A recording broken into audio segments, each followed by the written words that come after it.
പന്തളനാഥൻ വൻപുലിമേലെ വന്നെഴുന്നള്ളും മാമലയിൽ മകരവിളക്കിൻ മഞ്ജുളനാദം തിരിതെളിയാനായി കാക്കും ഞാൻ.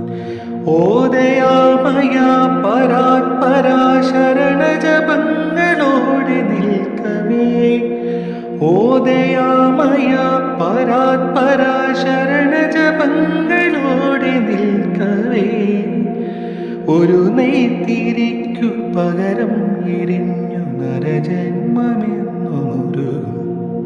ആ പമ്പാഗണപതി പാരിൻ്റെ അധിപതി കൊമ്പാർന്നുണരണമഞ്ഞേ, തൻ്റെ തുമ്പിക്കൈ ചേർക്കണം നെഞ്ചിൽ, വിഘ്നങ്ങൾ വിധി പോലെ തീർക്കണം മുന്നിൽ.